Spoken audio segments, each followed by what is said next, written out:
federal government built the second mainland bridge.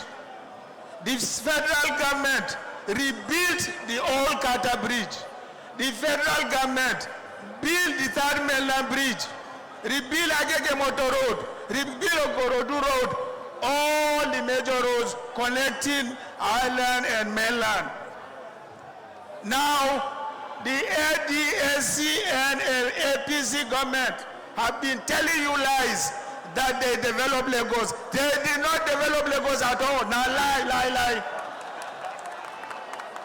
They are lying to you. I'm not claiming another father. I am Tinubu and Tinubu proper. If they want a DNA, they could as well require for one. One of them has been even accused of not being a Nigerian citizen. I didn't touch that area. Yes. Well, there you have it, the presidential candidate of the All Progressives Congress, Bola Ahmed Tinubu. Well, this and many more other matters arising from the political campaigns will be our focus on Daily Politics today. My name is Ayuba Ilya. I won't be alone on the program.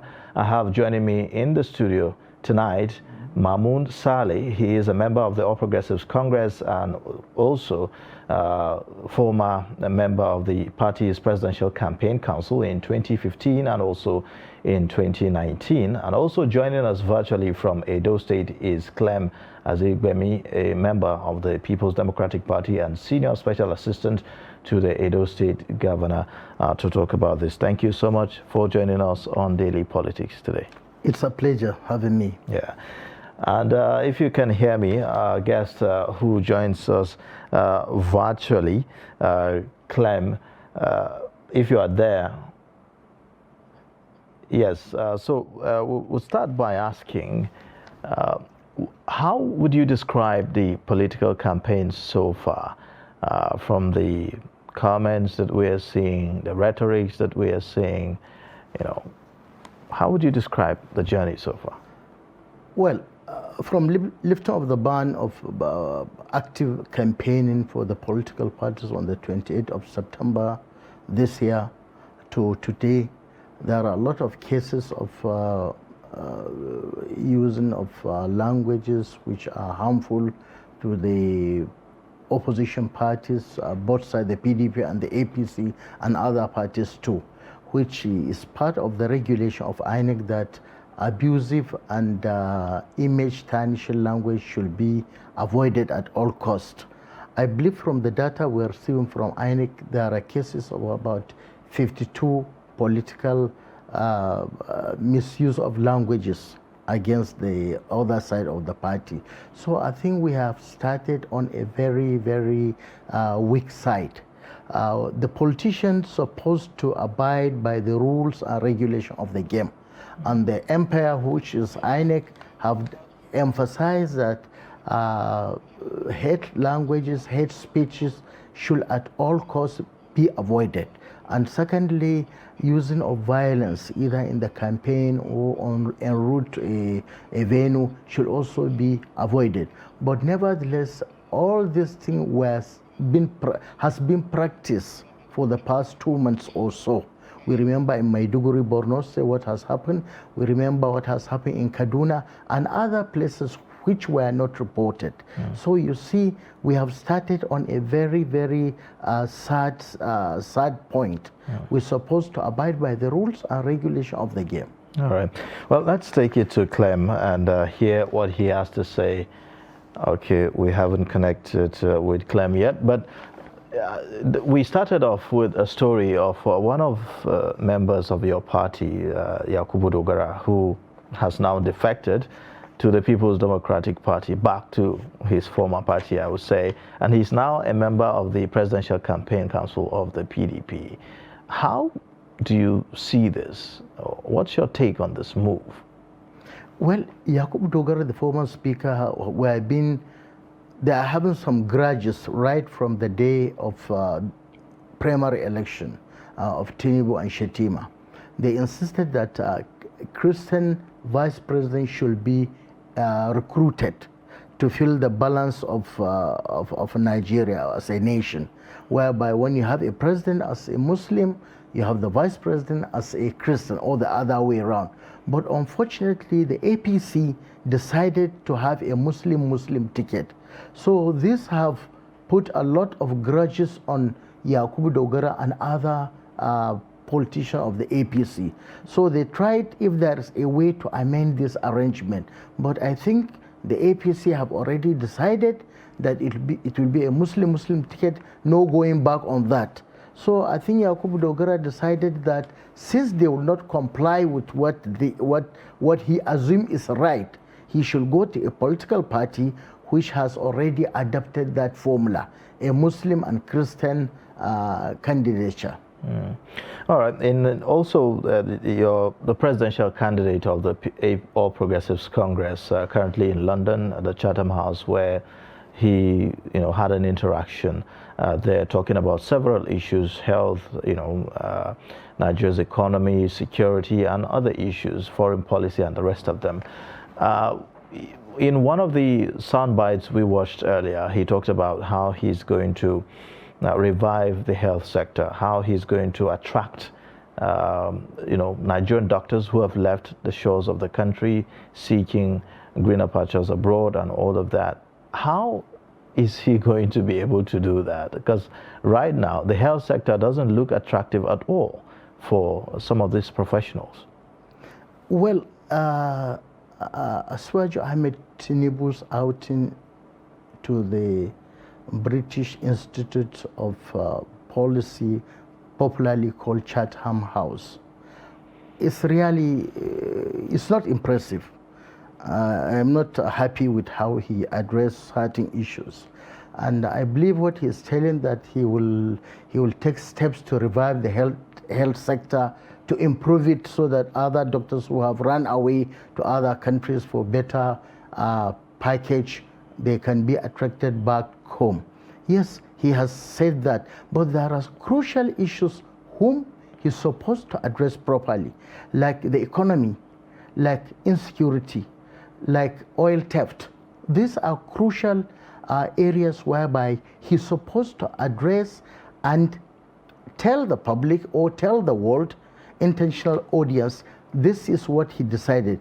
But unfortunately, when an audience put a question to me, or audiences put a question to him, how will you address insecurity? How will you address economy? How will you address oil theft? He said, well, I will delegate the answer to be given by some members of my campaign council. So he said on security, Ahmed Nasser El-Rufai, the governor of Kaduna State, will give the answer to that. Wole Edun will give answer to economy. Then his director communication of the APC Presidential Council, whom he delegated to answer the question on oil theft. So you see, this is a prime policy which the world wants to know. As a person, he is there live. He should answer that question. But why should he assign somebody? Well, in his defense, he argues that, it's his own way of demonstrating leadership and team, being a team lead and working alongside others who are going to be, part of his government and all of that. That's the argument that he makes for doing so. Well, the argument will not properly be accepted by the larger portion of the community, because this is very, very crucial issues which the president or the potential president who is aspiring to be a president next year should address it. On health, maybe he can delegate it to his proposed or ambitious health minister, which he is proposing. But on these crucial items, economy, insecurity, and oil theft, these are crucial. He should address this question directly to the world. But he didn't. He delegated to other people whom I believe will not answer as himself. So do you then agree with those who are reacting to this same issue on social media? Because I was already seeing, comments, on social media, people saying that, well, this is an abdication of responsibility. And, would you agree with that? And perhaps it's a signal to the kind of leadership that the presidential candidate of the APC is bringing to the table? Yes, certainly. Delegation of power usually didn't do well for us in Nigeria. We have seen how the administration of Muhammad Buhari have been running from 2015 to date. Some powers have been exercised by other people as alleged. So you see, if we continue with that trend, I think Nigeria will not have the chance to revive again to its old golden days, whereby power is properly executed and the general public are being kept well balanced.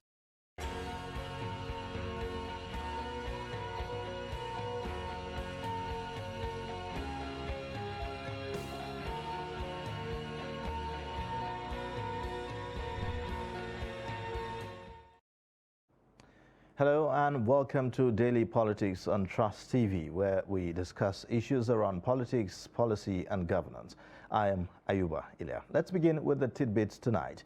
The presidential candidate of the Labour Party, Peter Obi, has pledged to end insecurity in Imo State if voted as president in 2023. Obi, who stated this while addressing a mammoth crowd during his presidential rally, which was held at the Kanu Nwankwo Sports Arena, Owerri, also assured that the state will be carried along in all activities and vowed to change Nigeria for the better. Also, the Independent National Electoral Commission has appealed to Nigerians to see its facilities as national assets and protect them ahead of the 2023 general elections, following the spate of attacks on its offices in different parts of the country. INEC Chairman Professor Mahmoud Yakubu made the plea at a meeting with the West Africa Elders Forum held at INEC headquarters in Abuja.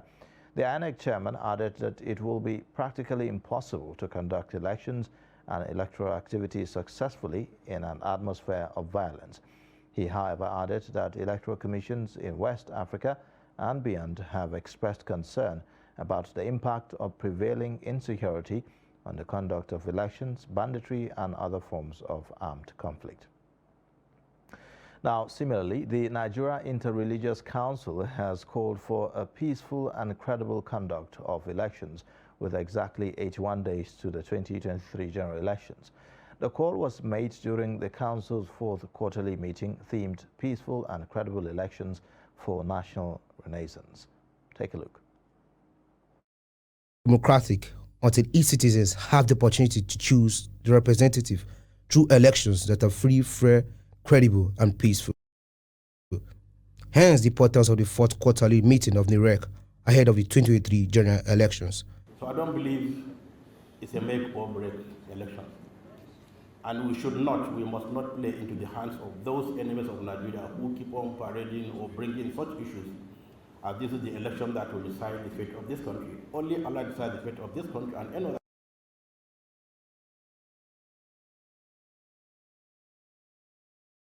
A country cannot be truly democratic until its citizens have the opportunity to choose the representative through elections that are free, fair, credible, and peaceful. Hence the importance of the fourth quarterly meeting of NIREC ahead of the 2023 general elections. So I don't believe it's a make or break election. And we must not play into the hands of those enemies of Nigeria who keep on parading or bringing such issues as this is the election that will decide the fate of this country. Only Allah decides the fate of this country and any other country. Let's not play into their hands.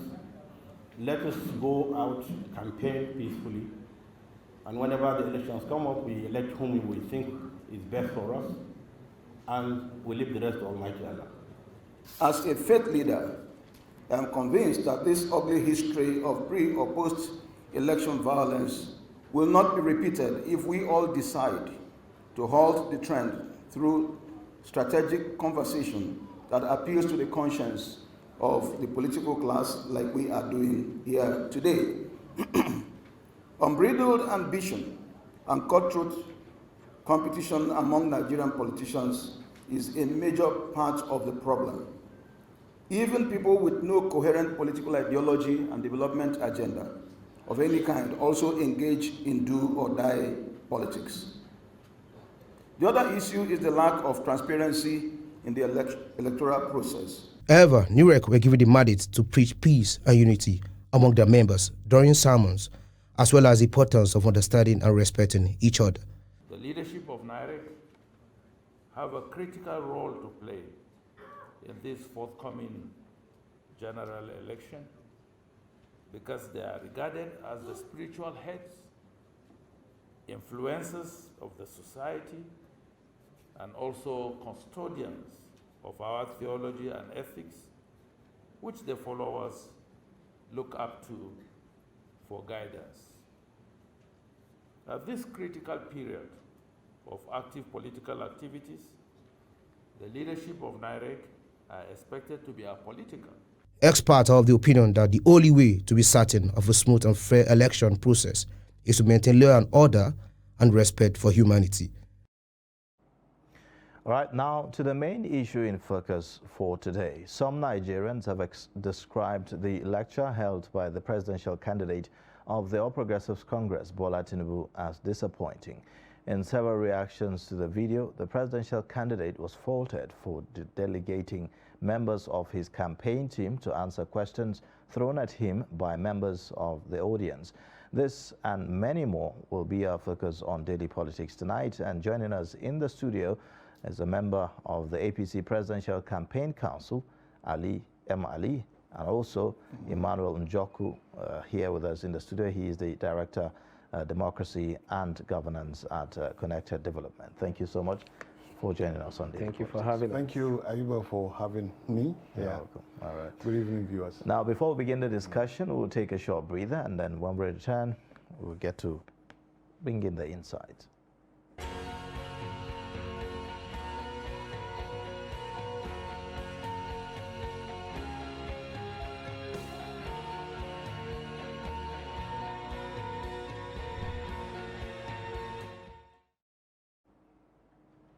All right, thank you for staying with us. Now, the discussions proper.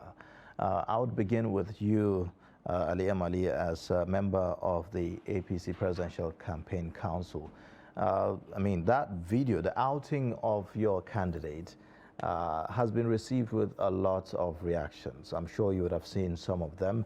A lot of questions, issues being raised, and one of them is the fact that people are wondering the basis for assigning questions directed at the candidate of the APC to, members of his entourage. Well, thank you once again for having me on the show. A lot of reactions, mixed bag actually, trail the Chatham House address by our presidential candidate. Naturally, it has engendered a lot of discussion, especially in social media and even mainstream media. You've seen a lot of comments. And rightly, they're asking why delegate some of these questions, directed them to members of the team. Now, that tells you one thing, that first, Asuwaju, who runs, if given the mandate, an all-inclusive leadership style. And this is not the first time. He's done so in the past, even as recently as when he addressed, I think, the Lagos business. I'm trying to recall the exact period when he asked members of his entourage to respond to certain questions. And now, if you look at it, out of how many questions asked, he answered, I think, 4. All except, I think, 4 out of 10. Yeah, yes. Out of 10. And then even at that, there are places he interjected to throw more light. Now, like I said, it tells you, gives you an idea how he runs his government, how he ran it in the past as Chief Executive of Lagos State, and how he intends to run it once given the mandate. And we've seen that in the past. We've seen presidents, actually, who delegated certain responsibilities to lieutenants. We've seen an instance where the president of this country actually delegated his slot to address the United Nations to the Minister of Foreign Affairs. So for the critics, yes. for the critics of your candidate, they do not necessarily perceive this as, you know, delegation of responsibility, rather abdication of responsibility, because some of them argue that if you are assigning these questions to them, on what basis, in what capacity? Are they now a representation of his shadow cabinet, if you like, you know, the likes of El-Rufai, Femi Gbajabiamila, who's Speaker of the House of Representatives? On what basis and what portfolio? Because from what happened in that Chatham House, he hasn't even heard the questions yet, but he went right ahead to, you know, assign this question. So on what basis is he doing that? No, I think the questions were asked when he said, look, he was going to digress. After the questions were being asked, he said, look, members of my team would answer specific questions after the questions were being asked. Now, you know, because it's Bola Ahmed Tinubu, an enigma, a front runner in the upcoming election, naturally he would, his actions and inactions, his utterances or silence will be given all kinds of interpretations because he's a front runner. It comes with the territory. Whatever, like I said, his action or inaction would be given all kinds of interpretation. His silence or his comments will be taken out of context and given a different coloration. Like you said, critics, the opposition, they've feasted on that. They've feasted, first, some of them look forward, as a matter of fact, that there may be one or two glitches, and then they plan to dwell on that. So at the end of the day, he gave them an opportunity still, you know, by assigning these questions, because, you know, part of the argument is that he is the flag bearer, and Nigerians and the world at large, as a matter of fact, looking at the platform that, you know, he went to, are looking forward to hear from the very man who is going to be steering the ship. Now, look, see, most of the responses, in fact, most of the questions asked are even are captured in the action plan of the candidate. Most of the questions raised were actually captured in the action plan of the candidate. That's, in other words, a byword for a manifesto. So if he had chosen, like he answered some of the questions out of those asked, he responded to them. He said, look, I have a team. And I just gave you a while ago instances where the president, you know, has asked the Minister of Foreign Affairs to represent him at the United Nations General Assembly. That's very normal for a president to delegate responsibilities, this is the right? president, but yeah. We are talking about a candidate here who is vying for a seat. But let me just let Emmanuel Njoku bring in his own perspectives on this. I mean, for many who are watching this and from the international dimension to this, I don't know, what do you think that this will mean for Nigeria? Let me start by, you know, I've seen how he has tried to defend this, but distinguish sincerely. And so looking at your, I mean, to imagine your age and being aware that probably in the past you must have done a paid employment at some point, or you are an employer of labor, you have people who, I guess, work for you. So I'm wondering, has there ever been a time where you went for interview for a job in the past, when you were going for a job and you had to go with your friends or relatives? Or have you employed people who worked for you, who at the point of calling them for an interview, come with their friends and relatives? I mean, I say this because a candidate who is presenting himself to serve Nigeria, must present himself in an interview, because you are coming to serve the people. So you must engage with the people. So when we try to, you know, have these conversations on media, we should be careful and mindful of people watching us. I've seen a report from, is it Gazette Nigeria, one media, that said they wrote Chatham House, and Chatham House has replied that the candidate of the APC, Tinubu, ambushed them as they were not aware that he was going to delegate those questions. That the principle of Chatham House is to invite candidates and hear from them so that they can hold them accountable in the future. So if you look at the principle of Chatham House, to have a conversation with you, and the candidate comes there to delegate questions. Now, what is different between this and exam malpractice that we see in universities? And this is why I think we should be a bit careful when we defend these things, because as we are defending these things, are we saying it's okay for a child who is in university, who comes to an exam, to come with his friends who will help him answer questions that he's supposed to answer by himself? Because this is what this portrays. This is pure malpractice, because he traveled all the way to engage. And frankly, Nigerians were excited. You are aware that we've all been hoping to see the president candidate of the APC engage Nigerians to share his thoughts so we can hold him accountable in the future.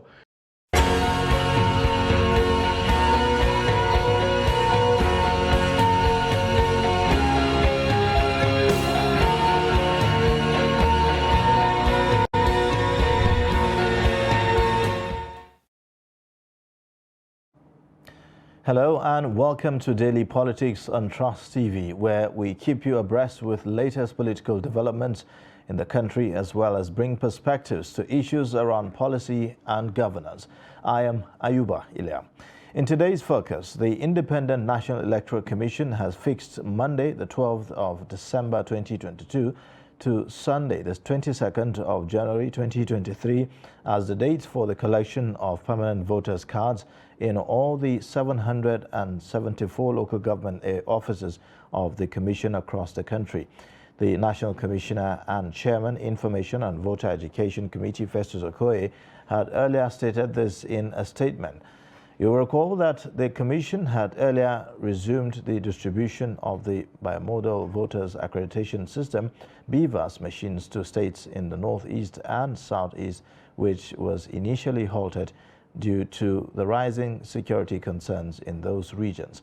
Now, to give more updates on the preparedness of the Commission ahead of the 2023 general elections, we are joined by the Resident Electoral Commissioner for Federal Capital Territory, Alam Yahaya Bello. Thank you so much and welcome to Daily Politics. Thank you very much, Mr. Ayuba. Thank you for having me here. Yes, all right. Well, let's start with the preparation of INEC ahead of the 2023 general elections so far. How far have we gone now, and how are things just going generally? Thank you very much. I will take it over from where my, additional, Honorable Commissioner, Mr. Festus Okoye, Chair of Information, Publicity and Voter Education, where he has stopped. I will take it over from there. The preparation has been going on a very long time.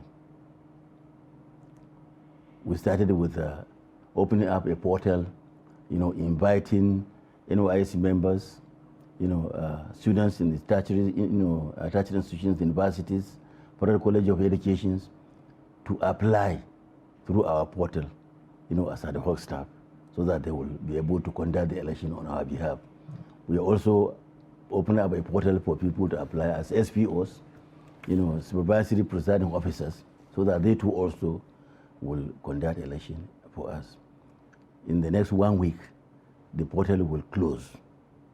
And by then, we must have at least got all those who have, applied, and those that we are going to sort out, and call them for training, so that we prepare them to conduct the election in 2023 by the grace of God. This has been done. Besides, by now, in the FCT, we have received most of the non-sensitive materials, for the election, and already batched to area. They are batched, waiting for area councils. As you know, even the BVAS, bimodal voter education, model, which is now going to be used for the election, which we have been using for other off-season elections, it's a sensitive material.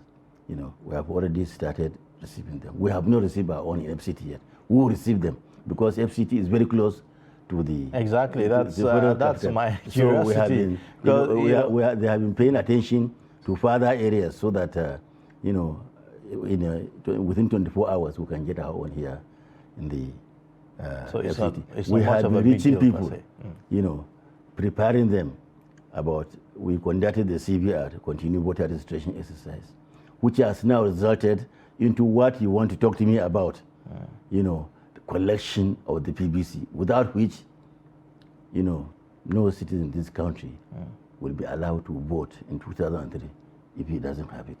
So this is how far we have gone. Okay. Well, I'm aware, just a bit of digression, I'm aware that there was a court injunction about ordering INEC to, you know, continue with registration of registrants that are going to be voting in the 2023 election. How did that go? Hey, please, you know, when you talk about something like that, about court injunction, restraining INEC, they are talking about the commission, where, you know, the honorable chairman of the commission, you know, Professor Mahmoud Yakubu, and the members of the commission are domiciled.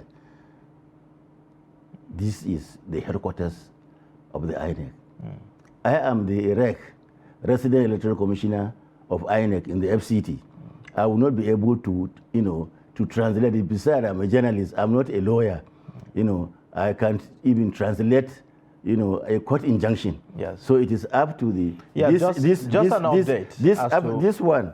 I've told you, it is domiciled in the commission. If you follow up with Mr. Percy Sekoye, the National Commissioner for, you know, he'll be able to tell you more completely about any court injunction.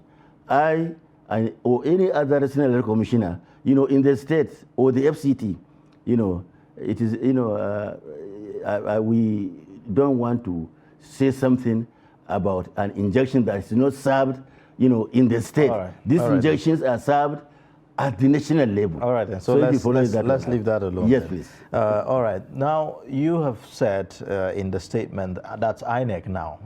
I'm talking about INEC, so FCT. I presume you are. INEC is INEC. Yes. You have a time frame for the collection of PVCs, which begins from the 12th of December to 22nd of January. Yes, 2000. How much of time is that, really? It looks quite short. For, you know, looking at the numbers of people that have registered and all that. How are you intending to manage this time frame? First of all, you know, from the time frame that we have, you know, we are going to start working in the morning, and we are going to close about 3 o'clock in the afternoons. And this includes Saturdays and Sundays. We are going to start doing this as from Monday 12th. We are going to do that in every area councils of the FCT to clear things up for you and for our own viewers, those who reside in the FCT. We have 6 area councils, and that is Abaji, Kwali, Kuje, Wagwalada, Buhari, and Abuja Municipal. And each of these PBCs, anybody who is collect his, you know, who will collect his PBC will do so at the headquarters of these area councils. We don't call them local government in Abuja, they are area councils. So these area councils, this exercise will start on Monday in each area council headquarters, except Abuja Municipal, which is AMAC.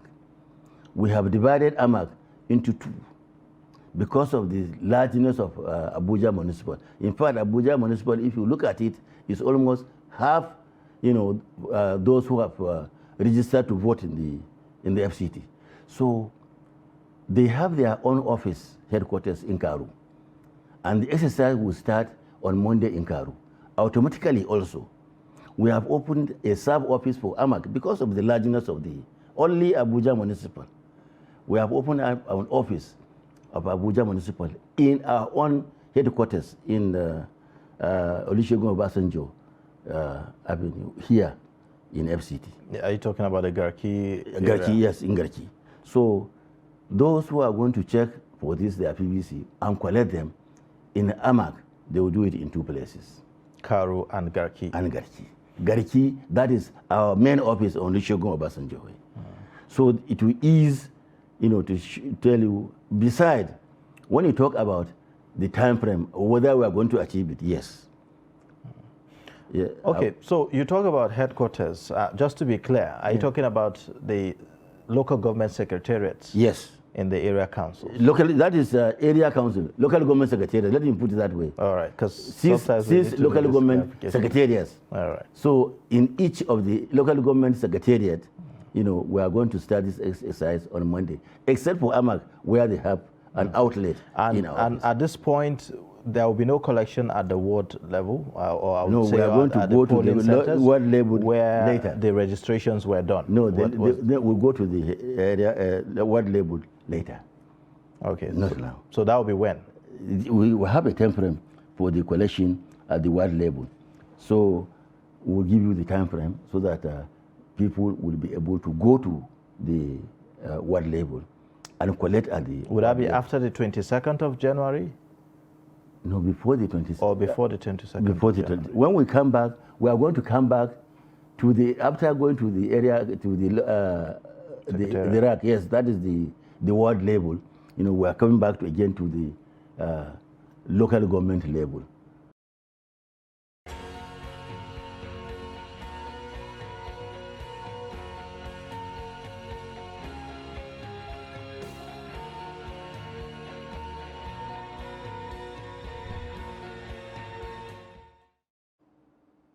Hello and welcome to Daily Politics on Trust TV, where we keep you abreast with the latest political developments in the country, as well as bring perspectives to issues around policy and governance.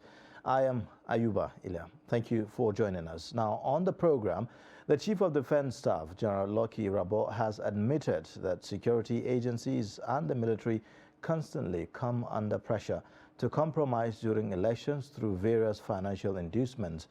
But he is urging Nigerians to anchor their trust in the military as they strive to maintain neutrality in accordance with the directives of President Muhammadu Buhari.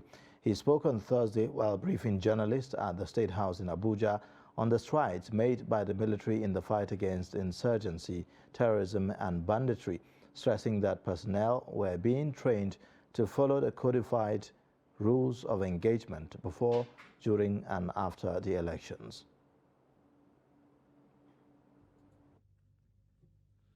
Over 300,000 persons have been rescued from the hands of abductors since 2016, while refugees who fled the northeast owing to the insurgency have started to return.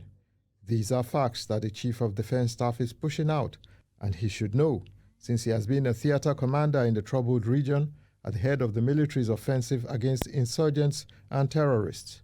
Over 362 bandits have been neutralized, recovered over 156 AK-47 rifles, and a great number of cache of ammunition.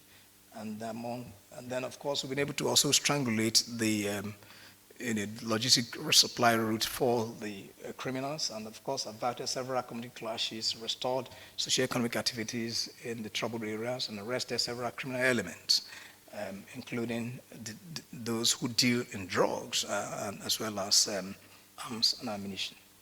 The defense chief admits that there still exists internal sabotage within armed forces, but asserts that saboteurs have not succeeded in derailing the military and security agencies from their mission of protecting the sovereignty of the country.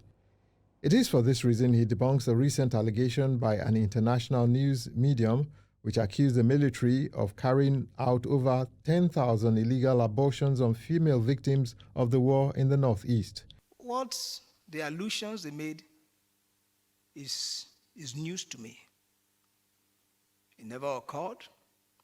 I never saw anything like that, both from the detention center in Giwa project, down to Malari Cantonment, where I lived, where we have 7 Div Hospital. That was our major hospital for the treatment of our personnel and their families, and especially the wounded. That again, we had unfettered access by all the members of the media. Another issue generating debate is the role of the military in the 2023 elections. The CDS is firm in his belief that the armed forces will remain non-partisan. The police, of course, is the lead in this, but we believe that we'll be at the periphery to give assistance as requested by INEC. The CDS also revisited the alleged Lekki Tollgate massacre in 2020, insisting that the Nigerian military is not interested in killing its own people, but rather more concerned in protecting the citizens.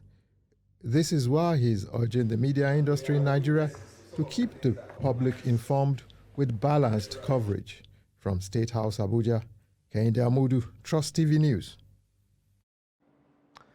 Also, the Senate on Wednesday, 6 December, threatened to slash the allocations of about 100 government establishments comprising ministries, departments, and agencies for failure to respond to queries raised against them in a report by the Office of the Auditor General of the Federation.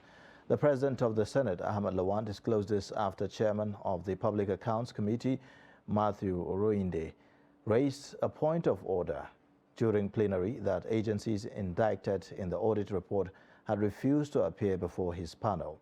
Oroinde said his committee had invited heads of the affected agencies on several occasions to respond to the queries raised without feedback.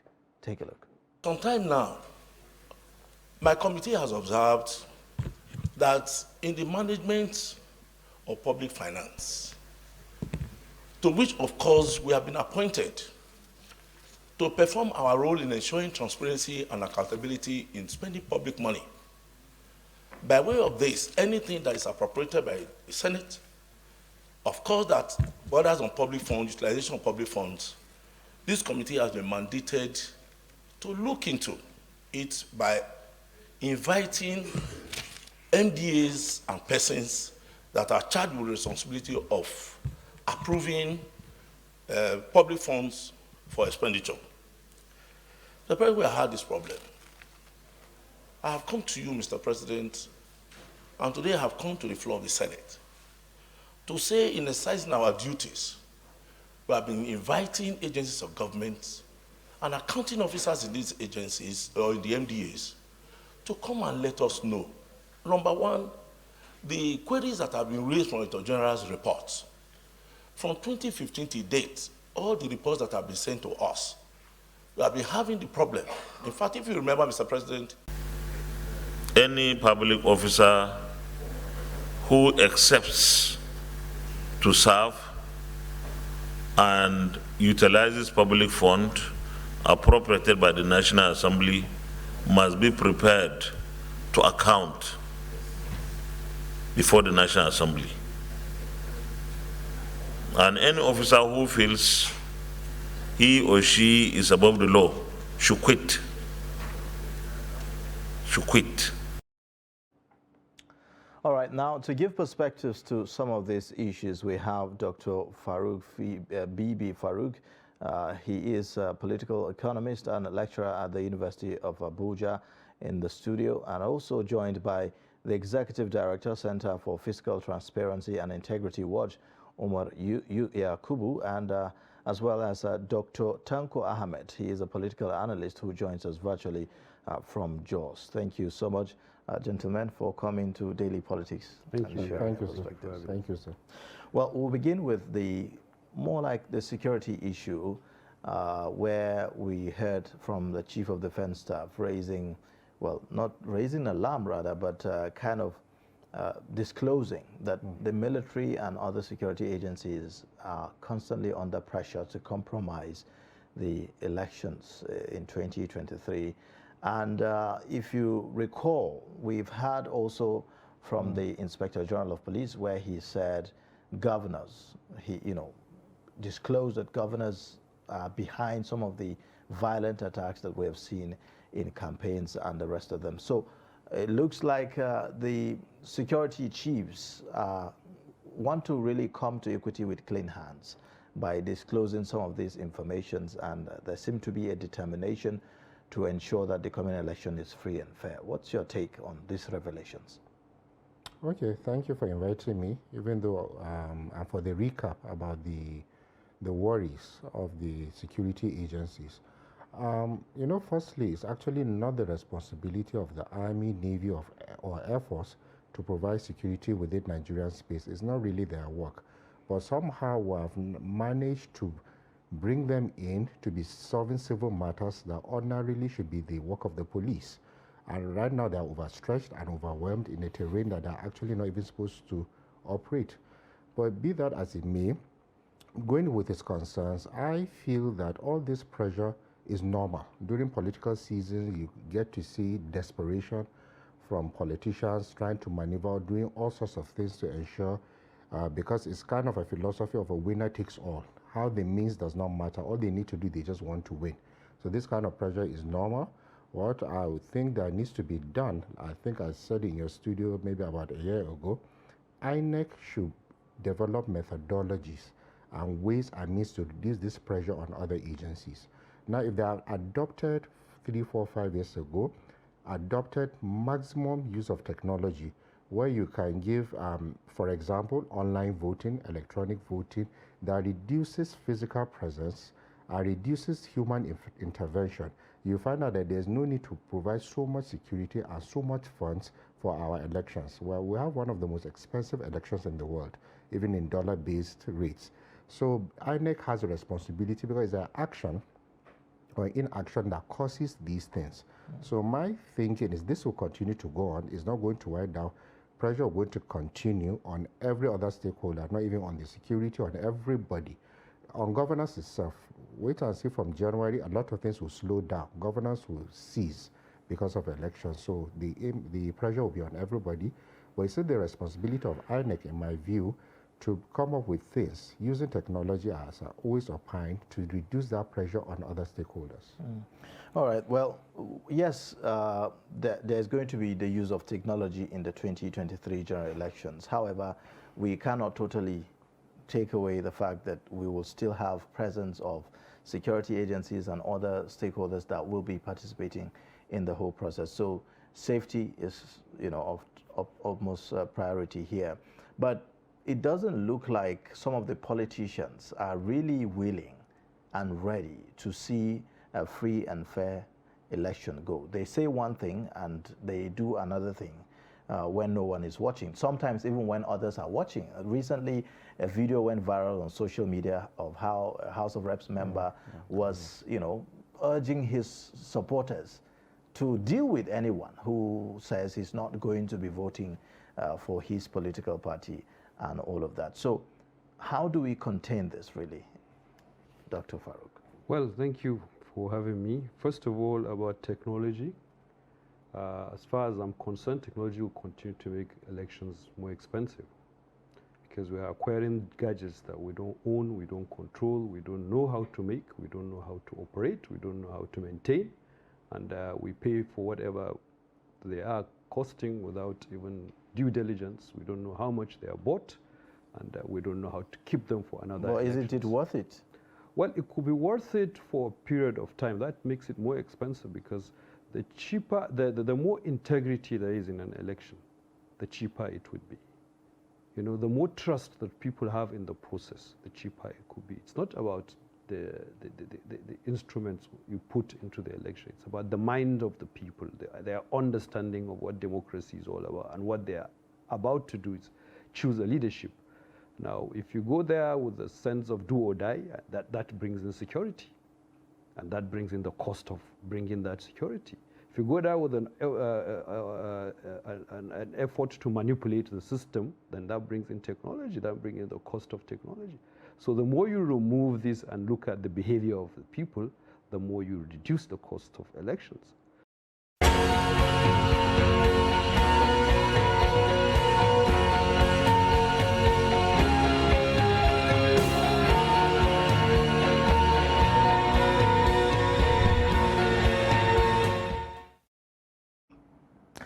Hello and welcome to Daily Politics on Trust TV, where we bring you issues of national concern, specifically around politics, policy and governance. I am Ayuba Ilya. On the program, we'll first be taking a look at a chieftain of the All Progressives Congress as he speaks to us about their presidential campaign, how they intend to capture non-APC states, especially as it seems as if they are losing their grip of the southwestern part of the country, which was initially supposed to be a landslide victory for the party. However, the Osun elections proved otherwise. We are also being joined by architect Waziri Bulama. He is a fellow, Nigeria Institute of Architects, former national secretary of the APC.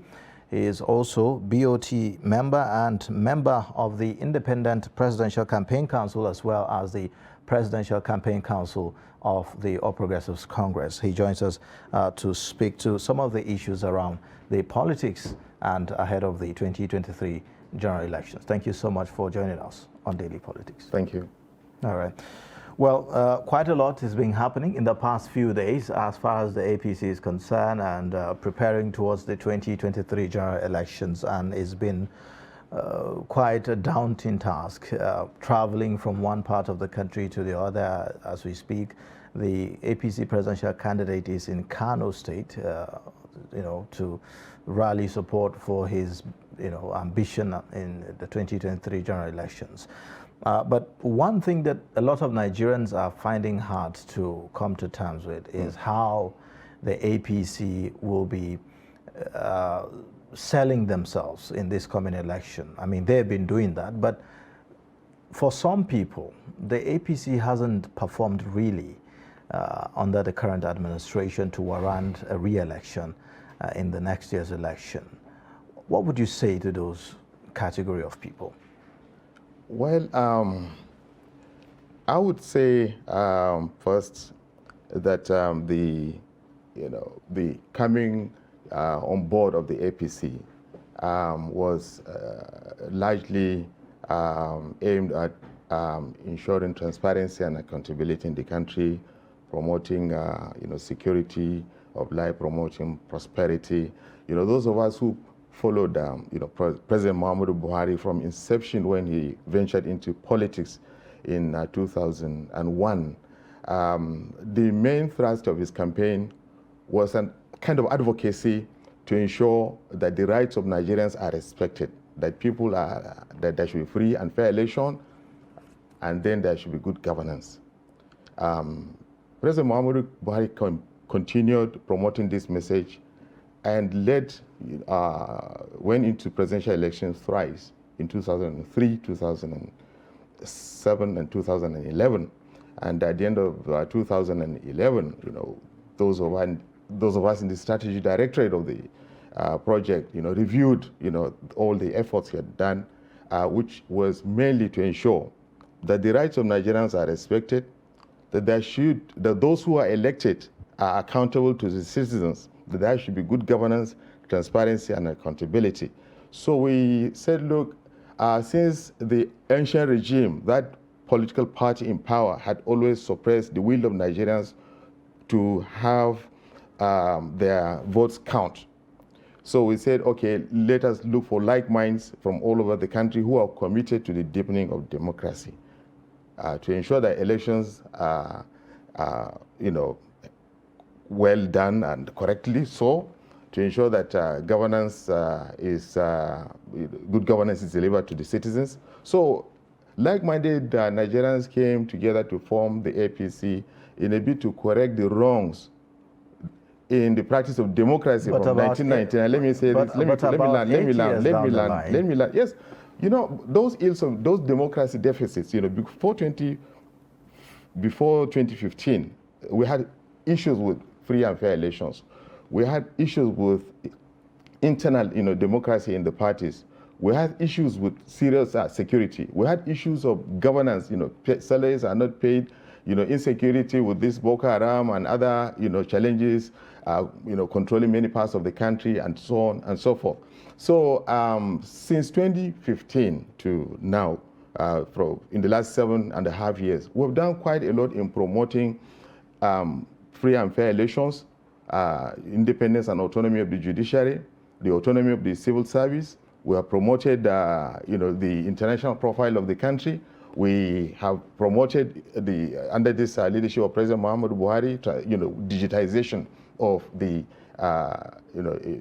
of the financial management system of government. There were so many things done to promote good governance, and accountability in the country. Yes. So our main, strength is in ensuring, I mean, is in these areas of achievement, in addition to infrastructure and others. Maybe when you talk about electoral reforms, yes, you could get a pass mark, as even civil society organizations have, alluded to the fact that we've been able to make certain corrections as far as our elections, electoral processes are concerned. But there are certain areas that, if you talk about performance, many Nigerians may not agree with you, specifically in the area of security. A lot of Nigerians are not finding it easy, really, in the northwestern part of the country, for instance, where hundreds of people are being abducted in large numbers. So that's one area that your party may not be able to convince some Nigerians that it has really done well. Not quite. You see, we identified from the word go, President Muhammadu Buhari and our party leadership recognized from the word go that security is sine qua non to peace and development. And as at 2014-2015, the kind of security challenges that the country faced, Boko Haram in the northeast, incidentally, you're talking to a Maiduguri man, when at that time Maiduguri was completely cut off economically and politically from the country. There was no air link, there was no telephone link, there was no movement in the whole of the northeast, in much parts of the northeast, and about a large chunk of the territory, in Borno Yobe was already under control, of different sovereignty and so on. Coming forward, all these things, the Boko Haram has been degraded and all this has been cleared. In the Niger Delta, there was serious... in the Niger Architect Waziri, will you deny that as we speak, there are communities where terrorists are demanding for levy? They are demanding for taxes from people in those communities before they are permitted or they are allowed to go to their farms peacefully? I will not deny the fact that there are pockets or cells or bandits, operating in some parts of Borno or Yobe or, in the rural areas in the northeast or in some parts of the south, in the northwest, or in some, remote areas, parts of this country. This cannot be denied, but the point is insecurity in the form of organized crime that was prevailing in the northeast, in the south, and all have been degraded, and the transformation of security into other forms like abductions and so on are also tackled headlong. There's no doubt about the fact that the security agencies have been empowered in terms of numbers, equipments, and resources to tackle these problems as they emerge. This is a huge country with so many security challenges, under, a lot of constraints. But then the government and the security agencies are doing extremely well, and we're very proud of what has been achieved so far.